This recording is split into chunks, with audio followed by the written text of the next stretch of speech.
Presenting the dazzling new Desire, the best and beyond. Matt, I know you have the greatest and freshest intel from that RCB table, so why don't you start with this one?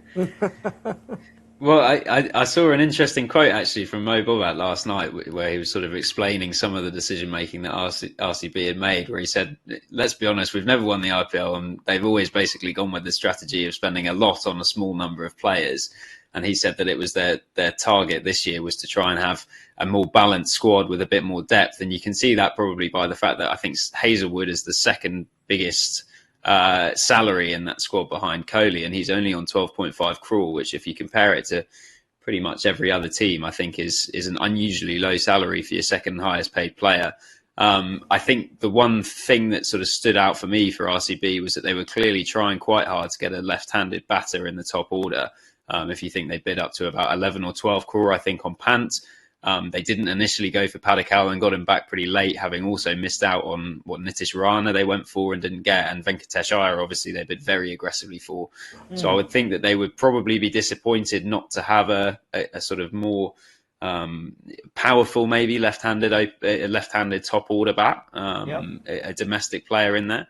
But I think overall, I mean, the potential 11 of powerful batting of overseas players of Salt, David and Livingston all in there looks good. As always, I suppose the question is, are they going to take enough wickets? And with Hazelwood and Bhuvneshwar Kumar with the new ball, I guess that looks like a pretty potent new ball pairing. Okay, yeah, that's an interesting point. I looked at the squad overall now, and yes, normally RCB has splurged a lot of cash on 3 or 4 players, and then you'll have a lot of guys who come in at base price, and you're hoping they also fill in the rest of the pieces. But here, Matt's spot on. This is our potential 12. Kohli and Salt at the top is a very exciting prospect, but you could see why they wanted the lefty. Liam Livingston, I believe Andy Flower said yesterday at the auction, is going to bat 3. And Rajat Patidar at 4. We know Patidar is a spin hitter and takes them down, as does Livingston. Krunal Pandya picked up at 5.75 crore today.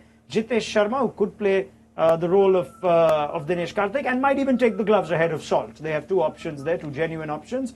Tim David, we put him in our first team. And there's Rasikdar, Bhuvneshwar Kumar picked up at big money, thrilled for Bhuvi, and Josh Hazelwood also at 12.5 crore. Yash Dayal a retention, and they can play around with their spin options. We know that the Chinnaswamy often screams for a spinner with some heart. So Yash Sharma as a leggy, Swapnil Singh, who was part of the squad last year, as a left-arm spinner. I was concerned after day one to where they were going, you know, what their philosophy was, strategy was, but they've recovered well. Now they've got some sort of balance in their side. They've gotten some potency, you know, with the new ball. They've got a couple of defensive options with also the ball. There's never been a question about RCB's batting, and they've always been strong with their batting. And looking at that lineup, that top 7, it does look quite formidable with Tim David sort of locked in at number 7. So yeah, I think they've recovered well. And it'll be very interesting to see how they sort of approach, what sort of brand of cricket they're going to play, because we saw 2 different brands in last season. We saw the first half of the season where they were quite pedestrian with regards to the way they went about their batting, and then the second half of the season it was the polar opposite. They really took the game on and nearly took on the philosophy that Sunrisers had, and had that great run where they just missed out on finals. Sriram. I think they rely on new ball wickets. If a team comes through the first 6 overs unscathed, there's no wicket-taking options in the middle overs, and that's something that's hurt RCB big time. And then you're forced to bring back Bhuvi early, you're forced to bring back Hazelwood, and then that sort of creates a hole at the back end of the innings. So they rely on breaking the opening partnership and getting them 2 down, 3 down in the first 6. If a team comes through unscathed, 45 for no loss, you usually double your score at Chinnaswamy, where you are at the 12th over. Yeah, I mean, they're lacking that attacking spinner again. They went for Chahal, didn't get him, but then they didn't really bid for any of the other spinners. There was Tikshana, Hasaranga, Zampa. They didn't even put in a bid for, I think, any of these players. So that was probably the one slightly confusing part of their strategy, that having gone for Chahal and tried to get him, did they not think that there was anybody else worth bidding for? Because now the spin attack is basically just Swapnil Singh, it looks like, and maybe Krunal Pandya. Krunal Pandya. Suyash Sharma and Krunal Pandya. Yeah, but they don't have that elite, wicket-taking spinner really. And again, in terms of the bowling, I do think that again it's lacking a little bit of pace because Bhuvi and Hazelwood are very good with the new ball. But do you have that bowler who can bowl with real pace through the middle overs, bowl Yorkers at the death? Considering how much they spent on Hazelwood and Bhuvi, I do think that there are duos of bowlers that you can find at other teams that maybe are a bit more versatile. I would be interested to get Tom's take that they didn't RTM Siraj either. They didn't even raise the RTM card, and they went for 12.5 in the end for Hazelwood.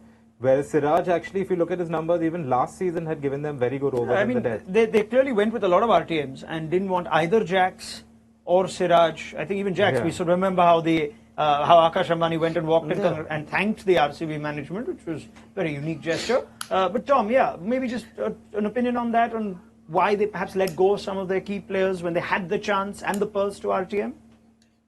Yeah, it would have made sense to right to match Mohammad Siraj. I would have thought, he's been part of the fabric there. He sort of has bowled at that venue on multiple occasions. He knows, how to get it right, and he also knows exactly where it goes wrong.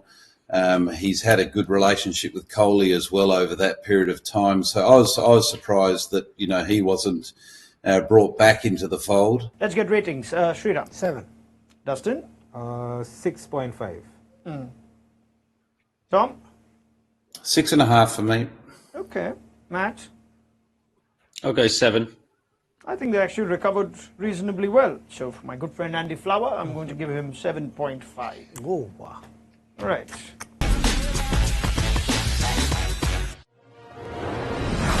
Presenting the dazzling new Desire, the best and beyond.